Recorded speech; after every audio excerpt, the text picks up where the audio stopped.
Hi hello ನಮಸ್ಕಾರ ಎಲ್ಲರಿಗೂ ಕಲಾ ಮಾಹಿತಿಗೆ ನಿಮ್ಗೆಲ್ಲರಿಗೂ ಪ್ರೀತಿಯ ಸುಸ್ವಾಗತ. ನಾವೇನು ನಿನ್ನೆಯ ಸಂಚಿಕೆಯಲ್ಲಿ ಸಿವಿಲ್ ಪೊಲೀಸ್ ಕಾನ್ಸ್ಟೇಬಲ್ 2024ರ ಪ್ರಶ್ನೆ ಪತ್ರಿಕೆಯನ್ನು ಸಂಪೂರ್ಣ ವಿವರಣೆಯೊಂದಿಗೆ 30 ಪ್ರಶ್ನೆಗಳನ್ನು ನಾವು ಬಿಡಿಸಿದ್ವಿ. ಈ ಮುಂದುವರೆದ ಭಾಗವಾಗಿ 31ನೇ ಪ್ರಶ್ನೆಯನ್ನು ನಾವು ಶುರು ಮಾಡೋಣ. ಮತ್ತು ಇದರಲ್ಲಿ ಏನಾದರೂ ಡೌಟ್ ಇದ್ರೆ ನೀವು ಕಮೆಂಟ್ ಹಾಕಿ ಬನ್ನಿ. ಗೌಪ್ಯತೆಯ ಹಕ್ಕು ಯಾವ ಲೇಖನದಲ್ಲಿದೆ ಅಂತೇಳಿ ಮೊದಲನೇ ಪ್ರಶ್ನೆನ ಕೇಳಿದರೆ, ಇದು ಇತ್ತೀಚೆಗೆ ಸುದ್ದಿಯಲ್ಲಿದ್ದಂತಹ ಒಂದು ಟಾಪಿಕ್. ಏನು ಗೌಪ್ಯತೆ ಹಕ್ಕು ಅಂದ್ರೆ ರೈಟ್ ಟು ಪ್ರಿವಸಿ. ಇದು ಸಂವಿಧಾನದ 21ನೇ ವಿಧಿ ನೋಡಿ, 21ನೇ ಲೇಖನ ಅಥವಾ 21ನೇ ವಿಧಿ ಅಡಿಯಲ್ಲಿ ಬರ್ತತಿ. ಇದು ಈ ಮೂಲಕ ಖಾಸಗಿತನವು ಸಂವಿಧಾನದ ಅಡಿಯಲ್ಲಿ ಬರುವ ಮೂಲಭೂತ ಹಕ್ಕಾಗಿದೆ ಅಂತೇಳಿ 2017ರಲ್ಲಿ ಈ ತೀರ್ಪು ಆಗ್ತತಿ. ಬನ್ನಿ ಮುಂದಿನ ಪ್ರಶ್ನೆ.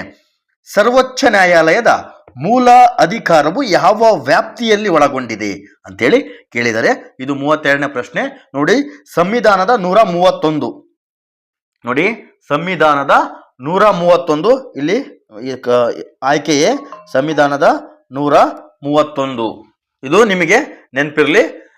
ಏನು ಹಾಗಾದ್ರೆ ಇದು ಅಂತ ಅನ್ನೋದಾದ್ರೆ ನೋಡಿ, ಮೂಲ ಅಧಿಕಾರ ಒರಿಜಿನಲ್ ಏನ್ ಬರ್ತತೋ ಮೂಲಾಧಿಕಾರ ಎಂದರೆ ಸುಪ್ರೀಂ ಕೋರ್ಟ್ ಕೆಲವೊಂದು ಮೊಕದ್ದಮೆಗಳನ್ನು ನೇರವಾಗಿ ಸ್ವೀಕರಿಸಿ ವಿಚಾರಣೆ ನಡೆಸುವ ಅಧಿಕಾರವನ್ನು ಹೊಂದಿದೆ. ಇದನ್ನೇ ಮೂಲಾಧಿಕಾರ ಅಂತ ಕರಿತೀವಿ. ಇದು ಸಂವಿಧಾನದ 131ನೇ ಒಂದು ವಿಧಿಯಲ್ಲಿ ಒಂದು ಒಳಗೊಂಡಿದೆ. ಬನ್ನಿ ಮುಂದಿನ ಪ್ರಶ್ನೆ. ಭಾರತೀಯ ಸ್ವಾತಂತ್ರ್ಯ ಹೋರಾಟದ ಸಮಯದಲ್ಲಿ ಈ ಕೆಳಗಿನವರಲ್ಲಿ ಯಾರು ಪ್ರೀ ಇಂಡಿಯನ್ ಲೀಜನ್ ಎಂಬ ಸೈನ್ಯವನ್ನ ಬೆಳೆಸಿದರು ಅಂತೇಳಿ ಕೇಳಿದರೆ, ಇದು ಕೂಡ ಅಷ್ಟೇ ಇಂಪಾರ್ಟೆಂಟು. ಯಾಕಂದ್ರೆ ಸುಭಾಷ್ ಚಂದ್ರ ಬೋಸ್ ಅವರು, ಇದಕ್ಕೆ ಸರಿಯಾದ ಉತ್ತರ ಸುಭಾಷ್ ಚಂದ್ರ ಬೋಸ್. ಟೈಗರ್ ಲಿಜನ್ ಅಥವಾ ಪ್ರೀ ಇಂಡಿಯನ್ ಲಿಜನ್ ನೋಡಿ, ಇದಕ್ಕೆ ಇನ್ನೊಂದು ಹೆಸರು ಟೈಗರ್ ಲಿಜನ್ ಅಂತ ಕರೀತಾರೆ. ಸುಭಾಷ್ ಚಂದ್ರ ಬೋಸ್ ಅವರು ಸ್ಥಾಪಿಸ್ತಾರೆ. ಇದು ಅಕ್ಷ ಶಕ್ತಿದಳ ಸಹಾಯದಿಂದ ಭಾರತವನ್ನ ಬ್ರಿಟಿಷ್ ಆಳ್ವಿಕೆಯಿಂದ ಮುಕ್ತಗೊಳಿಸುವ ಉದ್ದೇಶದಿಂದ ಎರಡನೇ ಮಹಾಯುದ್ಧದ ಸಂದರ್ಭದಲ್ಲಿ ಫ್ರೀ ಇಂಡಿಯನ್ ಲೀಜನ್ ಅಥವಾ ಟೈಗರ್ ಲೀಜನ್ ಸಂಸ್ಥೆಯನ್ನು ಸ್ಥಾಪನೆ ಮಾಡ್ತಾರೆ. ಸರಿಯಾದ ಉತ್ತರ ಸುಭಾಷ್ ಚಂದ್ರ ಬೋಸ್. ಮುಂದಿನ ಪ್ರಶ್ನೆ. ಸಂವಿಧಾನದ ಯಾವ ಪರಿಚ್ಛೇದವನ್ನು ಗ್ರಾಮ ಸಭೆಗೆ ಒದಗಿಸಲಾಗಿದೆ ಅಂತ ಕೇಳಿದರೆ, ನೋಡಿ, KEA ಕರ್ನಾಟಕ ಎಕ್ಸಾಮಿನೇಷನ್ ಅಥಾರಿಟಿ ಅವರು ಈ ಪರೀಕ್ಷೆ ನಡೆಸೋದ್ರಿಂದ ಈ ಗ್ರಾಮ ಪಂಚಾಯತ್ ರಾಜ್ ಮತ್ತು ಗ್ರಾಮ ಪಂಚಾಯತ್ಗಳಿಗೆ ಸಂಬಂಧಿಸಿದಂತಹ ಪ್ರಶ್ನೆಗಳು ಬರೋದು ಸಹಜ. ಹಾಗಾಗಿ ಇದನ್ನ ಸ್ವಲ್ಪ ನೋಡ್ಕೇಳಿ. ಸಂವಿಧಾನದ ಯಾವ ಪರಿಚ್ಛೇದವನ್ನ ಗ್ರಾಮ ಸಭೆಗೆ ಒದಗಿಸಲಾಗಿದೆ ಅಂತೇಳಿ ಕೇಳಲಾಗಿದೆ. ಸರಿಯಾದ ಉತ್ತರ 243A. ಇದಕ್ಕೆ ಸರಿಯಾದ ಉತ್ತರ 243A. ನೋಡಿ, 73ನೇ ನೆನಪಿರಲಿ, 73ನೇ ಸಂವಿಧಾನಾತ್ಮಕ ತಿದ್ದುಪಡಿ ಕಾಯ್ದೆ 1992ರಲ್ಲಿ ಪಂಚಾಯತ್ಗೆ ಸಂಬಂಧಿಸಿದಂತೆ 243ನೇ ವಿಧಿಯಿಂದ 243 ಅವಕಾಶವನ್ನು ಕಲ್ಪಿಸಿತ್ತು. ಆದರೆ 243A ಏನಿದೆ, ಅದು ಗ್ರಾಮ ಸಭೆಯನ್ನು ಸ್ಥಾಪಿಸಲು ಅವಕಾಶವನ್ನು ಕಲ್ಪಿಸಲಾಗಿದೆ. ಹಾಗಾಗಿ ಸರಿಯಾದ ಉತ್ತರ 243A. ಮುಂದಿನ ಪ್ರಶ್ನೆ. ಸರ್ದಾರ್ ವಲ್ಲಭಭಾಯ್ ಪಟೇಲ್ ಅವರ ಅಧ್ಯಕ್ಷತೆಯಲ್ಲಿ 1931ರಲ್ಲಿ ಭಾರತೀಯ ರಾಷ್ಟ್ರೀಯ ಕಾಂಗ್ರೆಸ್ನ ಕರಾಚಿ ಅಧಿವೇಶನ ನಡೀತತಿ. ಅಲ್ಲಿ ಮೂಲಭೂತ ಹಕ್ಕುಗಳು ಮತ್ತು ಆರ್ಥಿಕ ಕಾರ್ಯಕ್ರಮದ ಕುರಿತು ನಿರ್ಣಯವನ್ನ ಯಾರು ರಚನೆ ಮಾಡ್ತಾರೆ ಅಂತೇಳಿ ಕೇಳಲಾಗಿದೆ.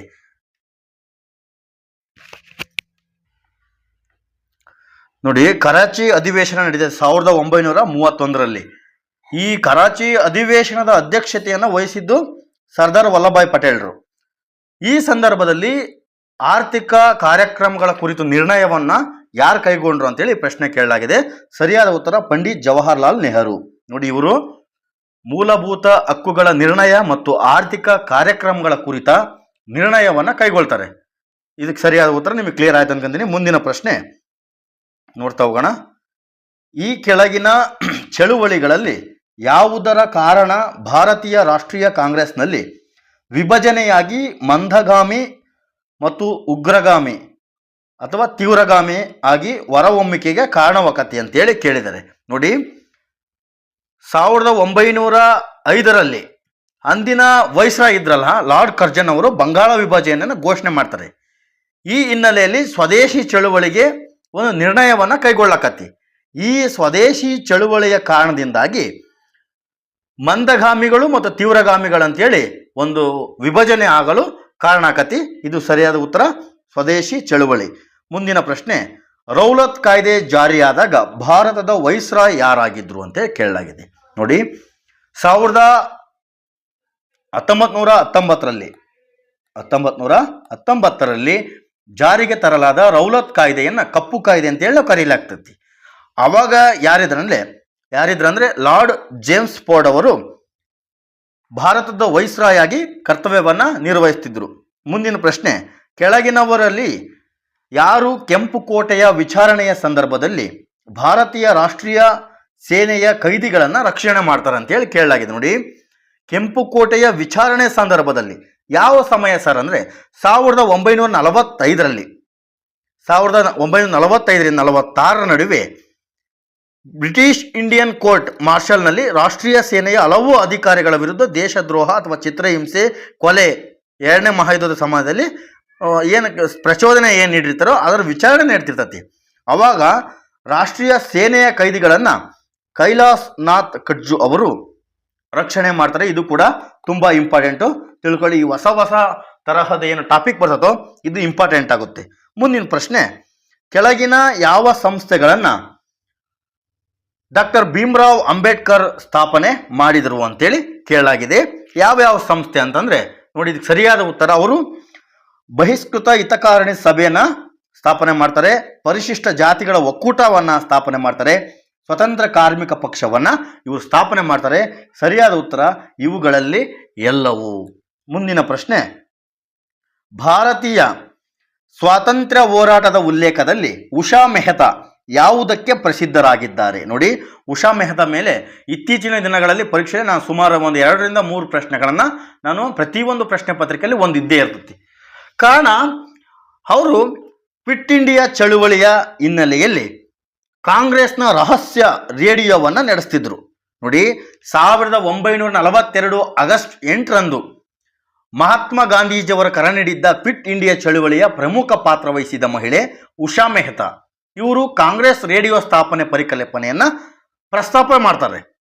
ಹಾಗಾಗಿ ಇವರು ತುಂಬಾ ಇಂಪಾರ್ಟೆಂಟ್ ಆಗುತ್ತೆ. ಇದಕ್ಕೆ ಆನ್ಸರ್ ನಿಮಗೆ ಕ್ಲಿಯರ್ ಆಯ್ತು ಅನ್ಕೊಂತೀನಿ. ಮುಂದಿನ ಪ್ರಶ್ನೆ, ಕೆಳಗಿನವರಲ್ಲಿ ಯಾರನ್ನು ಕರ್ನಾಟಕದ ಖಾದಿ ಭಗೀರಥ ಅಂತೇಳಿ ಕರೀತಾರೆ ಅಂತೇಳಿ ಪ್ರಶ್ನೆ ಕೇಳಲಾಗಿದೆ. ನೋಡಿ, ಇವರು ಕೂಡ ಇಂಪಾರ್ಟೆಂಟು. ಕರ್ನಾಟಕದ ಕನ್ನಡಕ್ಕೆ ಸಂಬಂಧಪಟ್ಟಂತಹ ಹೋರಾಟದ ಸಂದರ್ಭದಲ್ಲಿ ಗಂಗಾಧರ್ ರಾವ್ ಬಾಲಕೃಷ್ಣ ದೇಶಪಾಂಡೆ ಅವರು ತುಂಬಾ ಇಂಪಾರ್ಟೆಂಟು. ಇವರು ನೋಡಿ, ಕರ್ನಾಟಕದ ಖಾದಿ ಭಗೀರಥ ಅಂತ ಕರೆಯೋದಲ್ದಲೆ ಇವ್ರನ್ನ ಕರ್ನಾಟಕದ ಸಿಂಹ ಅಂತ ಹೇಳಿ ಕರೀತಾರೆ. ಯಾಕಂದ್ರೆ ಇವರು ಒಬ್ಬರು ಮಹಾತ್ಮ ಗಾಂಧೀಜಿಯವರ ಅನುಯಾಯಿ ಆಗಿದ್ರು ಇವರು. ಇದು ಇಂಪಾರ್ಟೆಂಟು. ಮುಂದಿನ ಪ್ರಶ್ನೆ, ಪ್ರಸಿದ್ಧ ಸ್ವತಂತ್ರ ಹೋರಾಟಗಾರ್ತಿ ಬಳ್ಳಾರಿ ಸಿದ್ದಮ್ಮ ಯಾವ ತಾಲೂಕಿನಲ್ಲಿ ಜನಿಸಿದ್ರು ಅಂತೇಳಿ ಕೇಳಲಾಗಿದೆ. ಬಳ್ಳಾರಿ ಸಿದ್ದಮ್ಮ ಅವರು ಭಾರತೀಯ ಸ್ವತಂತ್ರ ಚಳುವಳಿಯಲ್ಲಿ ಸಕ್ರಿಯವಾಗಿ ಭಾಗವಹಿಸಿದರು. ಇವರು ಹಾವೇರಿ ಜಿಲ್ಲೆಯ ಶಿಗ್ಗಾವಿ ತಾಲೂಕಿನ ದುಂಡಸಿ ಗ್ರಾಮದಲ್ಲಿ ಜನಿಸಿದರು. ಅರ್ಥ ಆಯ್ತಾ? ಈ ತಾಲೂಕಿನ ದುಂಡಸಿ ಗ್ರಾಮದಲ್ಲಿ ಜನಿಸಿದ್ರು. 1938ರ ಏಪ್ರಿಲ್ನಲ್ಲಿ ನಡೆದಂತಹ ಶಿವಪುರದ ಕಾಂಗ್ರೆಸ್ ಅಧಿವೇಶನದಲ್ಲಿ ಭಾಗವಹಿಸಿದ್ದು ಅವರ ಮೊದಲ ಪ್ರಮುಖ ಸಾರ್ವಜನಿಕ ಚಟುವಟಿಕೆಯಾಗಿದೆ. ಹಾಗಾಗಿ ಇವರು ಕೂಡ ಇಂಪಾರ್ಟೆಂಟ್ ಆಗುತ್ತೆ. ಬನ್ನಿ ಮುಂದಿನ ಪ್ರಶ್ನೆ, ಅಕ್ಟೋಬರ್ 1824ರಲ್ಲಿ ಕಿತ್ತೂರು ರಾಣಿ ಚೆನ್ನಮ್ಮಳ ಪಡೆಗಳು ಯಾವ ಬ್ರಿಟಿಷ್ ಕಲೆಕ್ಟರನ್ನ ಕೊಲ್ತಾರೆ ಅಂತೇಳಿ ಕೇಳಲಾಗಿದೆ. ನೋಡಿ, 1824ರಲ್ಲಿ ಕಿತ್ತೂರು ದಂಗೆಯು ವಸಾಹತುಶಾಹಿ ವಿರೋಧಿ ಹೋರಾಟಗಳಲ್ಲಿ ಪ್ರಮುಖ ಹೋರಾಟವಾಗಿತ್ತು. ರಾಣಿ ಚೆನ್ನಮ್ಮ ಅವರ ಈ ಹೋರಾಟದ ನೇತೃತ್ವ ವಹಿಸಿದ್ರು ಮತ್ತು ದತ್ತು ಮಕ್ಕಳಿಗೆ ಅಕ್ಕಿಯಿಲ್ಲ ಎಂಬ ನೀತಿಯ ಹೋರಾಟ ನಡೆಸಿದ ಮಹಿಳೆ. ಅಕ್ಟೋಬರ್ 23ರಂದು ಸೆಂಟ್ ಜಾನ್ ಥ್ಯಾಕ್ರೆ ಇವರನ್ನ ಚೆನ್ನಮ್ಮ ವಿರುದ್ಧ ಹೋರಾಟ ಮಾಡುವಾಗ ಕೊಲ್ಲಲ್ಪಡ್ಲಾಕತಿ. ಹಾಗಾಗಿ ಇದು ಇಂಪಾರ್ಟೆಂಟ್ ಆಗುತ್ತೆ. ಯಾಕಂದ್ರೆ ಇದು 100 ವರ್ಷಗಳನ್ನ 1824 1924 200 ವರ್ಷಗಳ ಆಚರಣೆಯನ್ನ ಮಾಡ್ಲಕತಿ. ಅದರ ಸ್ಮರಣಾರ್ಥವಾಗಿ ಈ ಪ್ರಶ್ನೆಯನ್ನ ಕೇಳಬಹುದು, ಕೇಳಿದ್ದಾರೆ. ಹಾಗಾಗಿ ಮುಂದಿನ ಪ್ರಶ್ನೆ, ಕೆಳಗಿನ ವೈಸ್ರಾಯ್ಗಳಲ್ಲಿ 1878ರ ದೇಶೀಯ ಪತ್ರಿಕಾ ಕಾಯ್ದೆಯನ್ನ ರದ್ದುಗೊಳಿಸಿದವರು ಯಾರು? ವರ್ನಾಕ್ಯುಲರ್ ಪ್ರೆಸ್ ಆಕ್ಟ್ ಅನ್ನ ಜಾರಿಗೆ ತಂದದ್ದು ಲಾರ್ಡ್ ಲಿಟ್ಟನ್, ಆದರೆ ಅದನ್ನ ರದ್ದು ಮಾಡಿದ್ದು ನೋಡಿ, ಇದನ್ನ ಜಾರಿಗೆ ತಂದಿದ್ದು ಯಾರಪ್ಪ ಅಂತಂದ್ರೆ ಲಾರ್ಡ್ ಲಿಟ್ಟನ್ ಅವರು ಇದನ್ನ ಜಾರಿಗೆ ತರ್ತಾರೆ 1878ರಲ್ಲಿ. ಇದನ್ನ ಸ್ಥಳೀಯವಾಗಿ ವರ್ನಾಕ್ಯುಲರ್ ಪ್ರೆಸ್ ಆಕ್ಟ್ ಅಂತ ಹೇಳಿ ಕರೀತಾರೆ. ನಂತರ ಭಾರತದ ವೈಸ್ರಾಯ್ ಅವರು ಲಾರ್ಡ್ ರಿಪ್ಪನ್ ಅವರು ಇದನ್ನ ರದ್ದು ಮಾಡ್ತಾರೆ. ಇದು ಸರಿಯಾದ ಉತ್ತರ ಆಯ್ಕೆ ಸಿ. ಮುಂದಿನ ಪ್ರಶ್ನೆ, ಆಲ್ ಇಂಡಿಯಾ ಫಾರ್ವರ್ಡ್ ಬ್ಲಾಕ್ ಅನ್ನು ಯಾರು ಸ್ಥಾಪಿಸಿದರು ಅಂತ ಹೇಳಿ ಕೇಳಿದರೆ ಇದು ಸುಭಾಷ್ ಚಂದ್ರ ಬೋಸ್. ನೋಡಿ, ಈ ಪ್ರಶ್ನೆ ಪತ್ರಿಕೆಯಲ್ಲಿ ಸುಭಾಷ್ ಚಂದ್ರ ಬೋಸ್ ಅವರ ಮೇಲೆ 2 ಪ್ರಶ್ನೆಗಳನ್ನ ಕೇಳಲಾಗಿದೆ. ಮುಂದಿನ ಪ್ರಶ್ನೆ, ಪುಸ್ತಕವಾಗಿ ನಂತರ ಪ್ರಕಟವಾದ ಪ್ರಸಿದ್ಧ ಭಾಷಣ ಅನಿಹಿಲೇಷನ್ ಆಫ್ ಕಾಸ್ಟ್ ಬರೆದವರು ಯಾರು ಅಂತೇಳಿ ಕೇಳಿದ್ದಾರೆ. ನೋಡಿ, ಈ ಪ್ರಶ್ನೆಗೆ ಸರಿಯಾದ ಉತ್ತರ ಡಾಕ್ಟರ್ BR ಅಂಬೇಡ್ಕರ್. ಮುಂದಿನ ಪ್ರಶ್ನೆ, ಕೆಳಗಿನ ಯಾವ ಪ್ರಾಧಿಕಾರ, ನೋಡಿ, ಕೆಳಗಿನ ಯಾವ ಪ್ರಾಧಿಕಾರವು ದೇಶದಲ್ಲಿ ವಿಮಾ ಕ್ಷೇತ್ರವನ್ನು ನಿಯಂತ್ರಿಸುತ್ತದೆ ಅಂತೇಳಿ ಕೇಳಲಾಗಿದೆ. ಸರಿಯಾದ ಉತ್ತರ IRDAI. ನೋಡಿ, ಆಯ್ಕೆ ಬಿ ಇದಕ್ಕೆ ಸರಿಯಾದ ಉತ್ತರ. ಭಾರತೀಯ ವಿಮಾ ಕಂಪನಿಗಳನ್ನು ಭಾರತೀಯ ವಿಮಾ ನಿಯಂತ್ರಣ ಅಭಿವೃದ್ಧಿ ಪ್ರಾಧಿಕಾರ ಅವರು ಮೇಲ್ವಿಚಾರಣೆ ಮಾಡ್ತಾರೆ. ವಿಮಾ ಪಾಲಿಸಿದಾರರ ಹಿತಾಸಕ್ತಿಗಳನ್ನು ರಕ್ಷಿಸಲು ಮತ್ತು ಉದ್ಯಮದ ಕ್ರಮಬದ್ಧತೆಯನ್ನು ಬೆಳವಣಿಗೆಗೆ ಕೆಲಸ ಮಾಡಲು ಈ ಸಂಸ್ಥೆ ಹೈದರಾಬಾದ್ನಲ್ಲಿ ಕೇಂದ್ರ ಕಚೇರಿಯನ್ನು ಹೊಂದಿದೆ. IRDAI ಏನು ಇದನ್ನು ನಿಯಂತ್ರಣ ಮಾಡ್ತದೆ. ಮುಂದಿನ ಪ್ರಶ್ನೆ, ಮಾಹಿತಿ ಹಕ್ಕು ಕಾಯ್ದೆ ಯಾವ ವರ್ಷದಲ್ಲಿ ಜಾರಿಗೆ ಬಂದಿತು ಅಂತೇಳಿ ಕೇಳಿದರೆ ಸರಿಯಾದ ಉತ್ತರ 2005. ನೋಡಿ, ಆಡಳಿತದಲ್ಲಿ ಪಾರದರ್ಶಕತೆ ತರುವ ಉದ್ದೇಶದಿಂದ 2005ರಲ್ಲಿ ಮಾಹಿತಿ ಹಕ್ಕು ಕಾಯ್ದೆಯ ಅನ್ವಯ 2005 ಅಕ್ಟೋಬರ್ 12ರಂದು ಈ ಕಾಯ್ದೆಯನ್ನು ಜಾರಿಗೆ ತರಲಾಕತಿ. ನೋಡಿ, ಇದು 18 ವರ್ಷಕ್ಕಿಂತ ಕಡಿಮೆ ವಯಸ್ಸಿನವರು ಕೂಡ ಮಾಹಿತಿ ಹಕ್ಕಿನಡಿ ಅವರು ಅರ್ಜಿ ಸಲ್ಲಿಸಬಹುದು. ಇದಕ್ಕೆ ಯಾವುದೇ ವಯಸ್ಸಿನ ಮಿತಿಯನ್ನು ಕೊಟ್ಟಿಲ್ಲ. ಹಾಗಾಗಿ ಅಕ್ಟೋಬರ್ 12 ಏನಿದೆಯೋ ಮಾಹಿತಿ ಹಕ್ಕು ಕಾಯ್ದೆ ದಿನವನ್ನಾಗಿ ಆಚರಣೆ ಮಾಡ್ತೀವಿ. ಮುಂದಿನ ಪ್ರಶ್ನೆ, ಈ ಪರೀಕ್ಷೆಗೆ ನೋಡಿ, DSLR ಕ್ಯಾಮರಾದಲ್ಲಿ ಬರುವಂತಹ DSLR ಎಂದರೆ ಏನು? ಇದು ಫುಲ್ ಫಾರ್ಮ್ ಕೇಳಿದರೆ ಡಿಜಿಟಲ್ ಸಿಂಗಲ್ ಲೆನ್ಸ್ ರಿಫ್ಲೆಕ್ಸ್. ನೋಡಿ, ಇದಕ್ಕೆ ಸರಿಯಾದ ಉತ್ತರ ಡಿಜಿಟಲ್ ಲೆನ್ಸ್. ನೋಡಿ, ಡಿಜಿಟಲ್ ಸಿಂಗಲ್ ಲೆನ್ಸ್ ರಿಫ್ಲೆಕ್ಸ್ ಇದಕ್ಕೆ ಸರಿಯಾದ ಉತ್ತರ. ಮುಂದಿನ ಪ್ರಶ್ನೆ, ಈ ಪರೀಕ್ಷೆಗೆ ಕನಿಷ್ಠ ಅರ್ಹತೆಗಳಲ್ಲಿ ಒಂದಾಗಿ ಸೂಚಿಸಲಾದ ರಿನ್ನೆ ಪರೀಕ್ಷೆಯು ಇದಕ್ಕೆ ಸಂಬಂಧಿಸಿದೆ. ನೋಡಿ, ರಿನ್ನೆ ಪರೀಕ್ಷೆ ಇದು ಯಾವ ಉದ್ದೇಶದ ಮೇಲೆ ಕೇಳಿದಾರಪ್ಪ ಈ ಪ್ರಶ್ನೆ ಅಂದರೆ, ಪೊಲೀಸ್ ಇಲಾಖೆಯಲ್ಲಿ ಕೂಡ ಏನು ಮೆಡಿಕಲ್ ನಡೀತೋ ಆ ಮೆಡಿಕಲಲ್ಲಿ ರಿನ್ನೆ ಪರೀಕ್ಷೆಯನ್ನು ಮಾಡ್ತಾರೆ. ಇದಕ್ಕೆ ಸರಿಯಾದ ಉತ್ತರ ಶ್ರವಣ. ಕಿವಿಯಲ್ಲಿನ ಶ್ರವಣ ಅಂದರೆ ಶಬ್ದ ನಷ್ಟವನ್ನು ಮೌಲ್ಯಮಾಪನ ಮಾಡಲು ರಿನ್ನೆ ಟೆಸ್ಟನ್ನು ಮಾಡ್ಲಾಕತಿ. ಈ ವಿಧಾನವನ್ನು ಕಿವಿಯ ಒಳಗಿನ ದೋಷವನ್ನು ಪತ್ತೆ ಹಚ್ಚಲು ಬಳಸಲಾಗ್ತತಿ. ಇದು ಇಂಪಾರ್ಟೆಂಟ್ ಆಗುತ್ತೆ.